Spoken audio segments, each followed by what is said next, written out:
I'm 19 years old. I've been here for about a year and a month. My crime, I got caught up for grand theft auto. I came in here, I was thinking, I'm untouchable. I can just walk through this like it was nothing. It didn't work that way for me. I wound up staying here because I was fighting, doing things I shouldn't be doing, and making a fool out of myself. But I learned that it's not the way. If I want to live a free life, I had to do what it takes to get out and stay out. I took some groups. I took anger management. I took coping skills. I took relapse prevention, and they all helped with us. They do what they can to help us. Like he said, if you let the facility help you, it'll help you. Because it sure helped me. The school here, it's great. If you want to learn, you want to put up your full potential to learn, they got everything here for you to help you learn while you're here. But what I really want to try to say to everybody is, don't come here because this isn't a life for nobody. I tell you, because there's too much stuff that goes on in here that kids just ain't they don't see on the outs. And here it's real bad. It's not something that you want to have to deal with.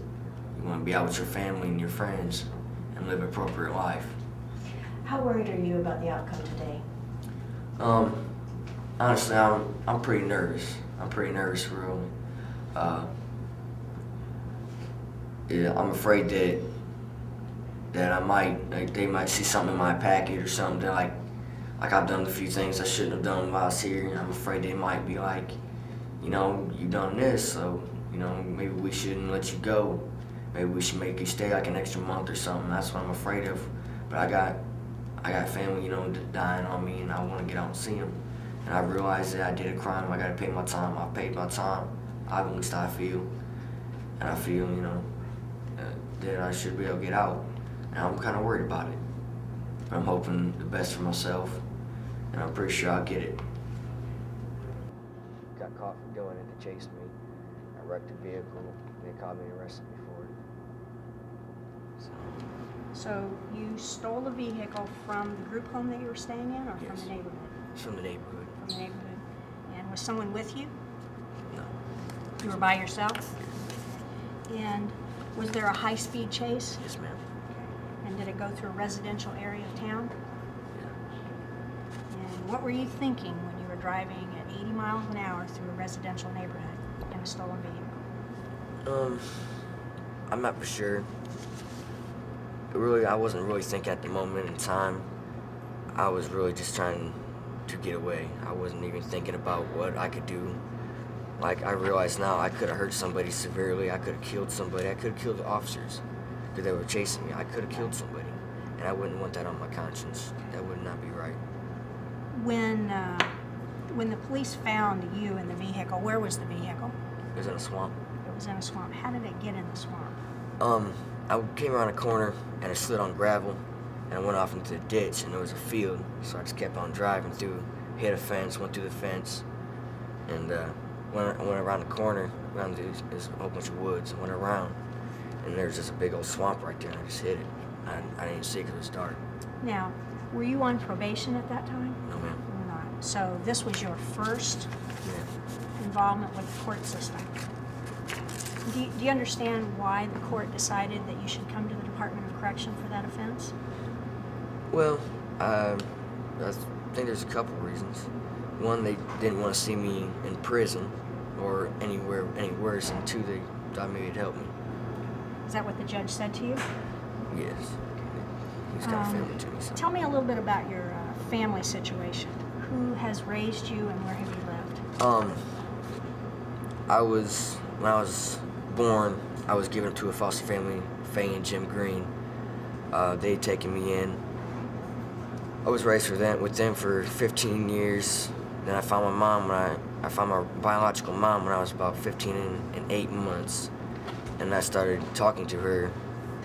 And then I was doing some dumb things because I didn't want to listen to Faye and Jim no more. I was trying to listen to my mom more than them. So I was doing some dumb things, sneaking out in the middle of the night, like midnight, 1 o'clock in the morning, going out just to see my mom. I'd walk all the way to town, just go see her. When you were being raised by your adoptive parents, did you know that you had a mother? No, ma'am. Okay. And how did you find out that you had a mother when you were 15? It was through my foster cousin. I don't know if that sounds right, but Adam Green was my cousin. He came and told me, and he took me to her at school while I was at school, because she came and met me and my brother at school. And that's how I found out that she was still alive. What is your relationship with your mother now? Real good. I've lived with her for a couple years now, since then, so. Were you living with your mother when you got into trouble this time? No, ma'am. Why were you not with her at that time? Because I'd put myself in a group home to help myself, because when Faye died, I'd happened to start using drugs, and I was like, this ain't me, I can't do this. So I went and got myself some help. So you have a substance abuse issue that we need to talk about too? No, it was just, I tried it, and it was like, no, I can't do a drug. You know, this ain't me, I've never done a drug, I don't want to do drugs. Mrs. Blessinger, you want to shed some light on that treatment issues that he's been going through here? Yeah, what have been some of the groups that you've completed since you've been here? I've completed relapse prevention and thinking for a change since I've been here. I was working on coping skills with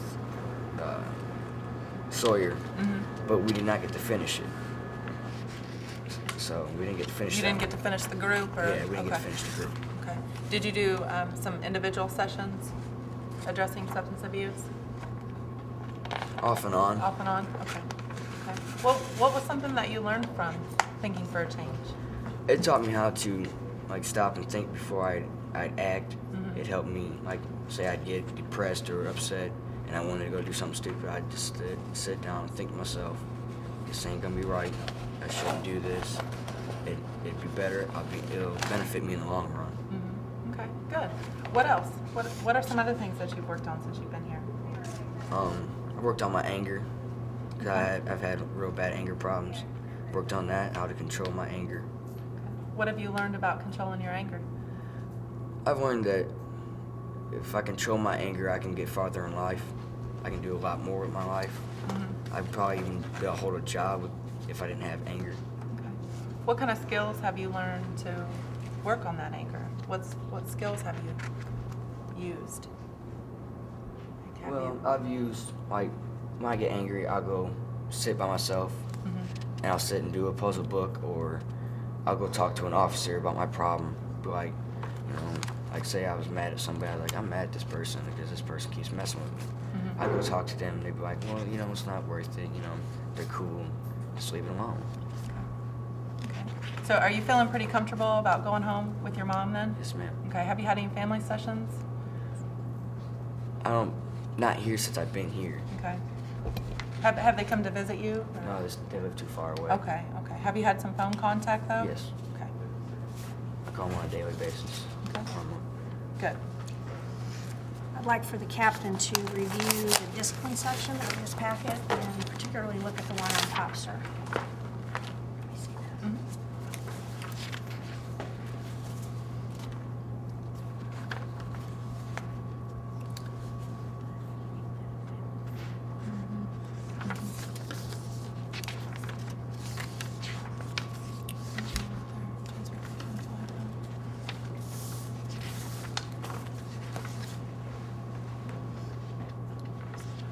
While he's reviewing that packet, I want to ask you another question. You're going to be living with your mother, is that correct?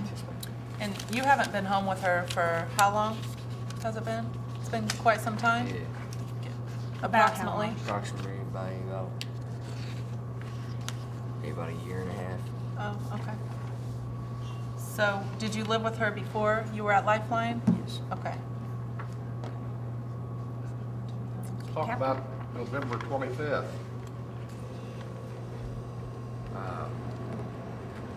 Looks like you and Sergeant McNally had some type of confrontation. Tell me about it.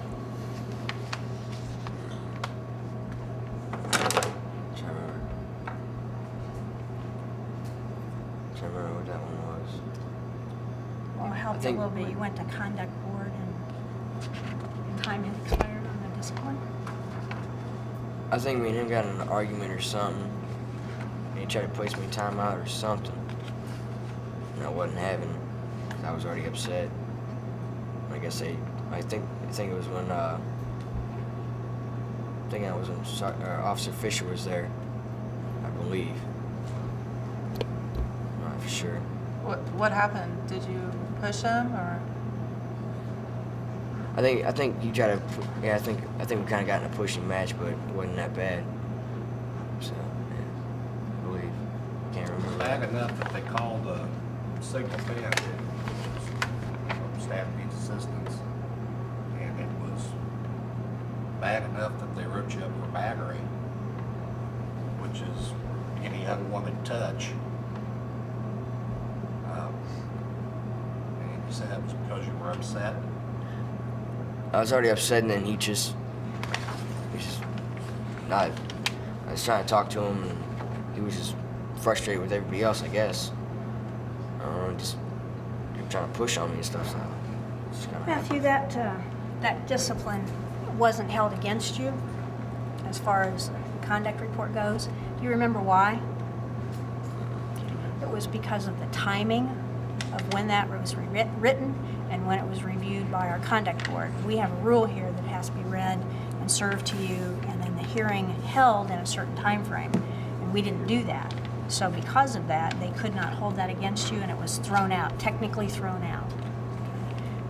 Our concern is that it actually did happen, and I appreciate the fact that you've shared that with us and you've talked about it. But my concern is that we have a rule here that says if you have a major conduct report for an A violation, which that was, that you would not come to the review board for 90 days after that. It hasn't quite been 90 days, has it? It's been about 60. Yeah, about 60. About 60. Now, I don't know that we're as a team going to hold that against you, but we're going to have that conversation right now because it's important. When something happens in your life, when you make a mistake, even if it technically gets thrown out because somebody makes a mistake on the timing of it, that doesn't mean it didn't happen, does it? It still happened. You still put your hands on somebody, you still let your temper get the better of you for a moment. And part of you being here in the system is because you took a car, you drove it 80 miles an hour through a neighborhood because you were trying to get away from something, but you were obviously letting your emotions take control of you at that time, right? And so when we see something like that, where you let your emotions take control of you, we're concerned about that and we want to talk about it. Okay? So that's why we're addressing this issue. And that's when I asked you about what skills that you had learned to control your anger. That's why we wanted to see what kind of things that you were doing. So do you think you used good anger management skills in that incident? Now, overall, your conduct since you've been here, been very good. Yeah. As a matter of fact, from the time that you got here up through July of this year until October, there was nothing in there. And then all of a sudden in October, it looks like you were either struggling with yourself or struggling with staff who were working on your unit at that time. So we want to get to the bottom of that and see if it's you or a combination of you not being able to control your temper and us. Okay? Do you want to share with us? Because on the 23rd, you had threatening, intimidation, refusing to comply with staff, and the battery. So was that all one incident with McNally, Sergeant McNally? I think the threat and intimidation was with, you know the date on the threat and intimidation? On the 23rd. Well, that was the hearing date. What was the date on that? With Sergeant McNally? November. That particular one was November 25th. 24th. It was. We had several issues in October. Yeah, Refusing to comply, threatening and intimidation. what was going on in October? I'll be honest with you, back before I realized that doing what I was doing wasn't gonna get me out of here, I didn't really care. Because it was to the point where I thought I was just gonna, I was gonna be here forever. Okay. So sorry. Go ahead. So at what point did you think that you wanted to start caring? What was that decision for you? What made that decision? What made it help? Well, my mom helped me make that decision. She was like, I need you home. I can't lose you. Okay. Because she loves me. She can't lose me like this. So that's what helped me make my decision. Okay. Good. All right, thank you for answering that. You're going to be living with your mother, and the parole agent has approved that. We have the information there. Do we have any stipulations? Or would be on the aftercare plan? Random urine analysis is going to be required, and you know why that's on there? It's because you've had some background with using substance that you're not supposed to use. And by yourself, you admitted that you wanted to go into treatment for that. So when you go on parole, part of our requirements in the parole requirement is that you will continue in treatment for that, and they'll do random drug screens on you, probably for the first 30 to 60 days that you're released. In addition to that, because you have had some problems in your background with your mom and having not lived with her, we'll want you to get some family counseling with her. Do you agree with that? And how do you think your mother will feel about that? She'll be all right with it. The only real concern that I have at this point is that you haven't had any family sessions with your mom since you've been here. What do you think about that, Ms. Plessinger? Yeah, I agree. Would there be any way that they could come up for a family session in the next couple weeks? She tried. She tried once before back in I think it was like maybe a month or two ago. She tried. So it's a There's transportation problem? She really can't get up here because Who's going to pick you up when you go home? my mom said that she was gonna try to get somebody to bring her down here.